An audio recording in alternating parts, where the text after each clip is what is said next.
ఇక ఈరోజు అనగా 31వ తేదీ ఆగస్టు నెల 2024 శనివారం. ఇక మొలకల చెరువు టమాటా మార్కెట్కు సంబంధించిన దిగుమతి మరియు ధరల వివరాలు ఈ వీడియోలో అయితే తెలుసుకుందాము. మీ అందరికీ తెలిసినదే, మనకు మొలకల చెరువు టమాటా మార్కెట్లో అయితే కేవలం 22 కిలోల బాక్సులు మాత్రమే ఉంటాయి. ఇక ఇప్పటివరకు జరిగిన యాక్షన్ ప్రకారం ధరలు ఒకసారి చూసుకున్నట్లయితే మనకి నిన్నడిపోయిన మార్కెట్లో స్వల్పంగా ధర అయితే పెరిగిందని చెప్పాలి. ఇక ధరల విషయానికి వస్తే మనకి జ్యూస్ కాయలు, పొడికాయలు, అన్క్వాలిటీ టమాటాలు, ఇతర రకం క్వాలిటీ కాయలు వీటన్నిటిని మినహాయిస్తే అంటే 100 రూపాయల దగ్గర నుంచి 150, 200, 250, 300 ఈ ధరలన్నీ మినహాయిస్తే ఈ మీడియం మరియు సెకండ్ రకం క్వాలిటీ కాయలు 300 రూపాయల దగ్గర నుంచి ప్రారంభమై 320, 330, 350, 380, 400 రూపాయల వరకు అయితే ఈ మీడియం మరియు సెకండ్ రకం క్వాలిటీ కాయలు వెళ్ళాయి. ఉన్నాయి టమాటాలు 250 రూపాయల దగ్గర నుంచి కూడా, అవి అయితే క్వాలిటీ లేవు.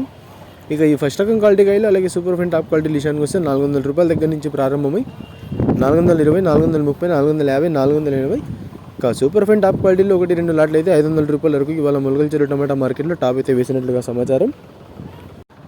400 రూపాయల దగ్గర నుంచి ప్రారంభమై 500 రూపాయల వరకు అయితే ఇవాళ మొలకల చెరువు టమాటా మార్కెట్లో ఫస్ట్ రకం క్వాలిటీ కాయలు అలాగే సూపర్ ఫైన్ టాప్ క్వాలిటీలు అయితే వెళ్ళాయి. మీ అందరికీ తెలిసినదే, నిన్నటి నుంచి అయితే 481 లాట్లు 2 లాట్లు టాప్ అయితే వేసారు. ఇక ఫస్ట్ రకం క్వాలిటీ కాయలు ఏమి తీసుకున్నా కూడా 370 రూపాయల దగ్గర నుంచి 450 రూపాయల వరకు మార్కెట్ ఎక్కువగా నడిచేది. ఈ రోజు అయితే 400 రూపాయల దగ్గర నుంచి ప్రారంభమై 480 రూపాయలు మార్కెట్ ఎక్కువ జరిగింది. 500 రూపాయలు టాప్ అండ్ టాప్ అయితే వేశారు. ధర అయితే పెరిగిందనే చెప్పుకోవాలి. Today Molakala Cheruvu tomato market 22 kg box. Expect and quality tomatoes 300 rupees starting rate, 480 rupees ending rate, top and top 500 rupees. ఇక ఇన్ఫర్మేషన్ నచ్చినట్లయితే లైక్ చేయండి, షేర్ చేయండి. మన ఛానల్ని కొత్తగా చూస్తున్నట్లయితే ప్లీజ్ సబ్స్క్రైబ్ చేసుకోండి. Thanks for watching this video.